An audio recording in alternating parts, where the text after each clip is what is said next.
Jeremy Portnoy joins me now, investigative journalist and author of Open the Books, Waste of the Day column at realclear.com. Jeremy, welcome back. Thanks for having me, Lars. Did I How get are that you? right? Is it realclear.com or .org? It didn't say on my notes, so I can't remember. I think It's it's at .com. realclearinvestigations.com. Very good. So tell me this. Fauci, to me, just seems pure evil. I think he lied to us. I think he encouraged other scientists to lie. He's got all those things going against him. And he was notoriously the highest paid bureaucrat anywhere in the American government. And as I understand the numbers, he came into the pandemic worth about $5 million net worth because he had to disclose those things. And by the time the pandemic ended just a few years later, he was worth about 12. And now we're told he's worth about 15. If I'm wrong on those numbers, please feel free to correct me, Jeremy. He started a bit higher than that. He started at $7.5 million before the pandemic, but still, we saw his net worth increase throughout the whole thing. And like you said, this new data that we've just obtained shows that his assets climbed by $3.5 million in 2023. So now he's worth just over $15 million in total. Wow. And where did the money come from, and how much of it was tied directly to his work for the government? So we don't know entirely where it came from. We only know the total number, but we can see some large deposits in these documents, right? In November 30th, 2023, he made a deposit of $700,000, another one for $150,000 a couple months before that. Looking around, his schedule from the time, we can make some educated guesses, right? He got a prize from Columbia University at the time for $50,000, another one from the National Academy of Medicine for $40,000. Took a job with Georgetown University as a professor. We don't know what he was earning there, but that certainly contributed. So he was really, capitalizing on his public profile and his image from the pandemic to really cash in and rake in these millions.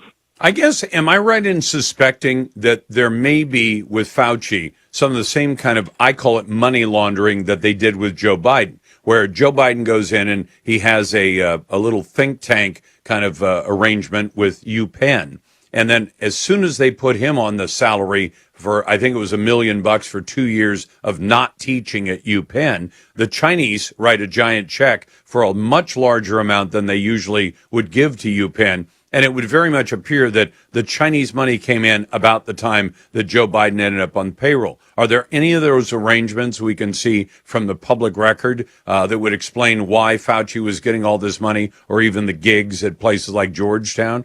Because I wonder about that. If a foreign government, especially a foreign government like China, wants to put somebody on the payroll, they may not be able to write the check directly, but they call their friends at a university. They say, we're going to make a bigger donation this year, and we really love that Tony Fauci. We can't tell for sure if the money in his bank account came from foreign sources or not. We do know that at the time, a lot of scientists in his agency, the National Institute of Allergies and Infectious Diseases, they were receiving royalty payments on medicines they'd helped invent from countries all around the world. For the first time in 2023, there were more royalty payments from foreign countries, from foreign companies than there were from domestic companies. So that's been happening over a long time. We're seeing more and more foreign influence going into the NIH and different government doctors. What else do we know from the books? Because I want people to read your column, but give them a taste of what else we know about Fauci. And does it sound like he's going to continue to make large dollars in his post-federal employment time? Well, another big thing we just found out is that he's been misrepresenting his retirement date for a long time. He actually testified to Congress that he retired on December 27th, 2022. We just got his emails. We found out he actually stayed on until January of 2023. And he was doing that to finish an agreement with the U.S. Marshal Services to get a private security detail for $15 million after he had already retired, and he was still accepting taxpayer funding for the security when he was just a private citizen. Oh, hold on. So by staying an extra, couple of months? Or was it a year that he stayed extra, that he was able to qualify for? And what was it he got? From the U.S. Marshals, he got special security? Yeah, it was only about an extra week he stayed on, but he stayed to finalize that agreement. And then for the next year and a half, the Marshal Service was providing him with a private chauffeur, a private security detail, paying salaries and benefits for all these staff to protect him, even though, as we just discussed, he was more than capable of paying for that himself. He had millions sitting in his bank account, and if he wanted security, he could have hired that on his own as a private citizen. Instead, he billed taxpayers the full $15 million.